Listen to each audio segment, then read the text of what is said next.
Welcome to Chalk Talk. I'm Chris Love. And I'm Jane Mackey. And I'm Katie Nastro. And I'm really hungry, so let's do some chalk talking and get on with our lives. And now, Zim Sailing Stud of the Week. Katie Nastro was in charge of Stud of the Week this week, and she chose 4 nominees, all skippering from St. Mary's. Katie, what was your thinking on that one?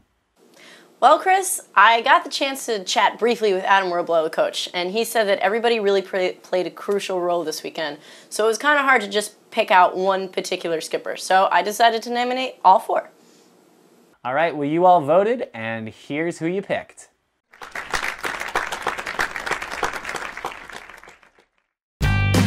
Chalk Talk is presented by U.S. Sailing. Will you be at Charleston Race Week? Get a great start to your day at the Espresso Bar and have a coffee on U.S. Sailing. You can find the U.S. Sailing Espresso Bar at the Charleston Harbor Resort and Marina's Reel Bar every morning this Friday through Sunday.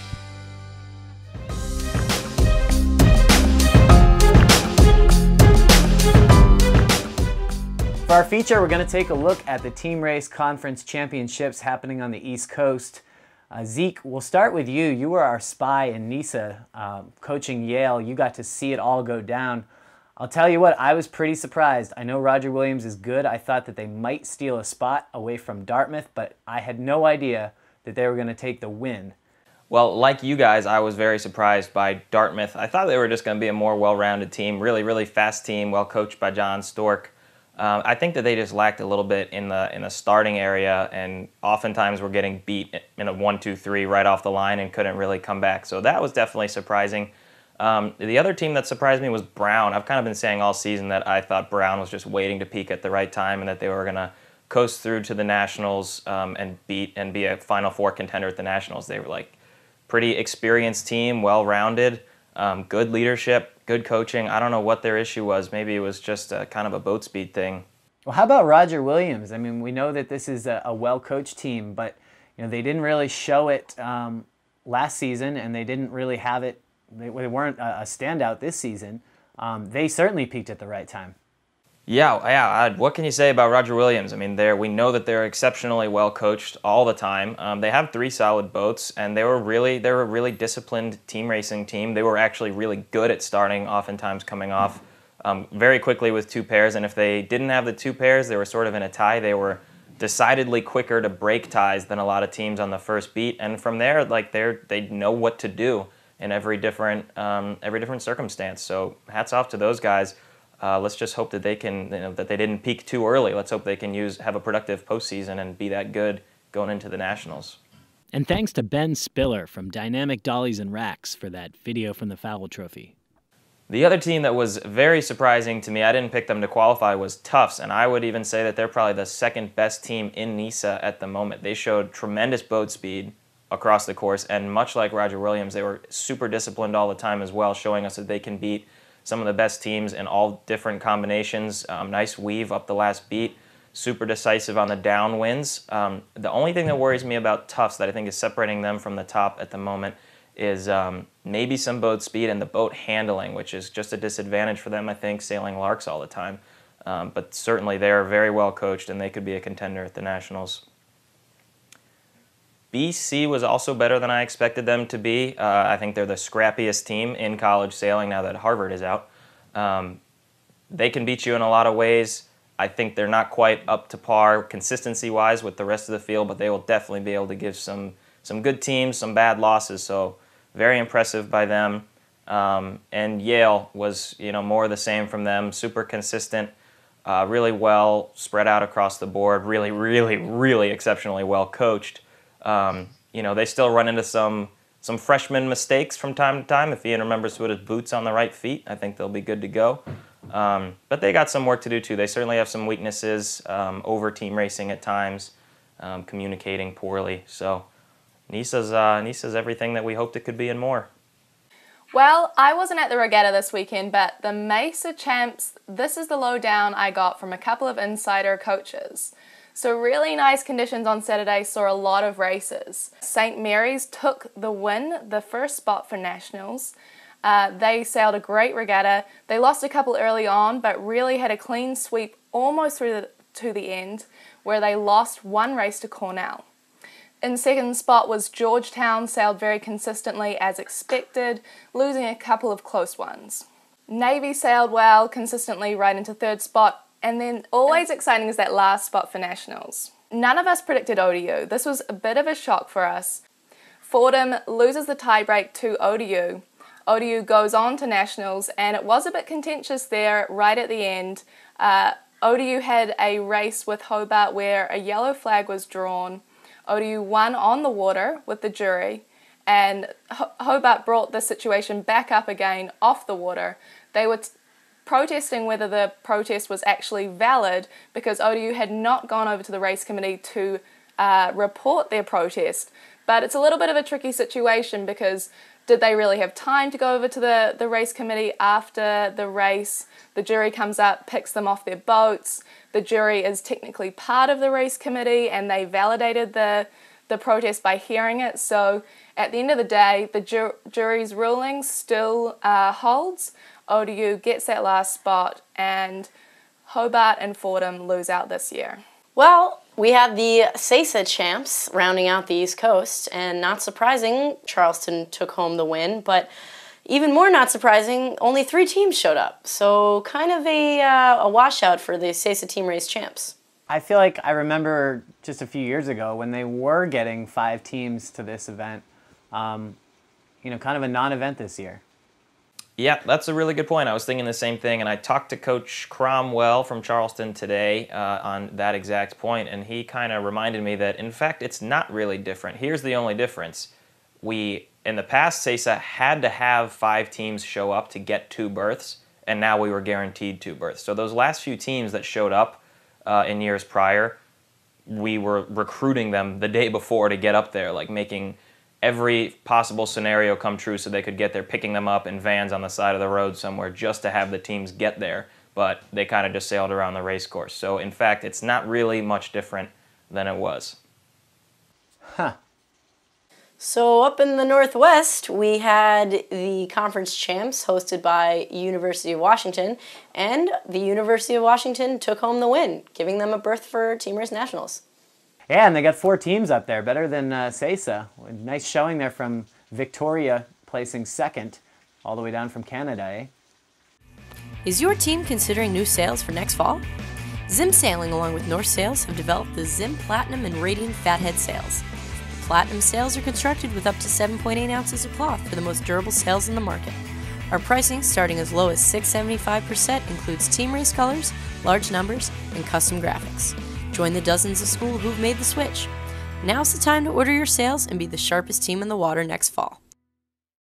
All right, guys, so looking at all the teams who qualified for Team Race Nationals, East and West Coast combined, what do we see at this point? Do the teams that have won and placed high in the rankings, are they really going to be the ones to look out for? Or are we going to have a wild card, like an ODU or something like that? Well, I mean, Yale's got Zeke, so that's a good thing for them, right, Zeke? Yeah, I'm the best.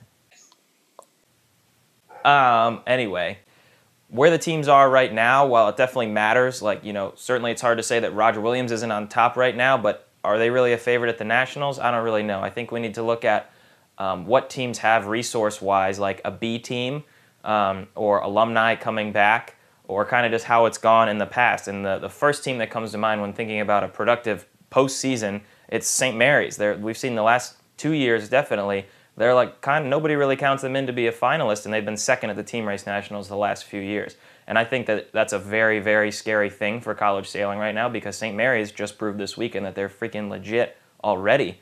And if they continue on the same learning curve that we've seen over the last couple of years, they're going to be unbeatable at the Nationals. I actually agree with you, yeah. But if we're getting down to business, in my opinion, you've got Stanford.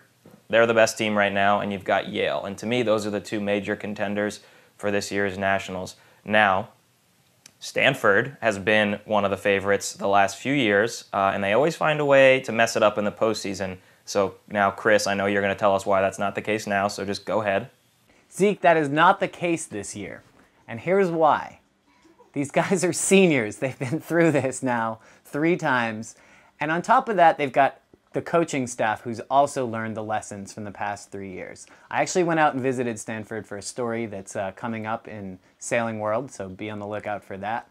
But I asked them all this question, and they're actually feeling really confident. It's not about the competition and the fact that they don't get East enough and the fact that they just don't have the same schedule as everybody else. It's about the way they prepare, and this year they're doing a much better job. I think Team Race Nationals is the whole team's main focus. Obviously, they hope to qualify for all three, but I think they want the Team Race Nationals more than ever. And as you've noted, and we've noted this year, they have the best B team to practice against that they've ever had before. So that is why Stanford is going to win Nationals this year. Chris, where's your foam finger? I feel like you should be wearing a Stanford foam finger every time you talk about them. It's unbelievable. I want a big tree costume. That's what I need. I hope that you're right, Chris. Those guys deserve it. They're exceptionally good right now, no question about it. They're really, really fast. And in my mind, what separates Stanford and Yale from the rest of college sailing right now is that they are good enough at team racing to go down to the Team Racing Nationals and win by fleet racing. And I think that that is something that is overlooked at the Team Race Nationals all the time. That's what they have over a team like Roger Williams and maybe St. Mary's that we know are really, really good team racers, but that's oftentimes not what wins the Nationals. And you look at Yale, they're so evenly, they have such even talent across the board. They've got all their really good role players. And if teams like Yale and Stanford can stay out of their own way, then I think that they're head and shoulders above the rest of college sailing. But time will tell. It's a really delicate time right now, and let's hope that everybody treats it appropriately. Good talk. Chalk talk. Well, yeah, I think too many times a lot of teams, they get inside their head too much about logistics and what play we in and what's going on, which you should be, but then you're forgetting the fact that, okay, you just sailed into a big freaking lull, or like you're not thinking about how am I going to get my boat faster than the other boats also, which a lot of the times people forget and then they lose. That totally makes sense. I just have one question. Zeke, you said BC is scrappy. BC is a very good performer at Nationals. What do you think about them moving forward?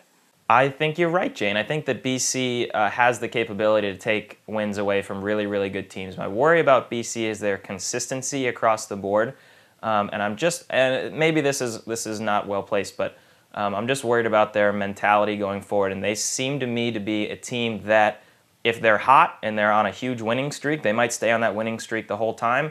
But if they lose a couple in a row, I just don't know that, I'm not convinced that they're going to be able to bounce back from that as well as some other teams. And that's the next biggest thing that teams need to be able to do in order to win the Team Race Nationals is lose well. So that's one thing that I'm just not convinced on them just yet. Next week, we turn over to the fleet racing season, and a very condensed fleet racing season with 2 interconferences followed by co-ed championships. So coming up this weekend, we've got the Trucks in Mesa, the Thompson and the President's Women's at NISA, and then back out in the Northwest at the Gorge, it's the Rainier Cup with those crazy Northwest Territory folks.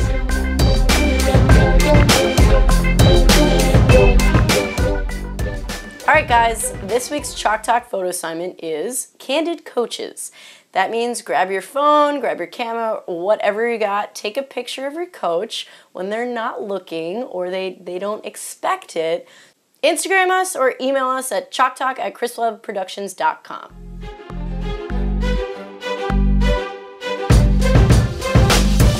Before we go, let's put up the predictions.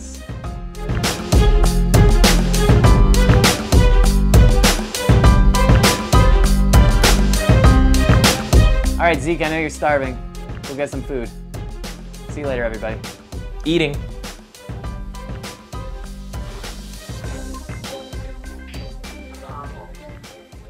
Sail fast.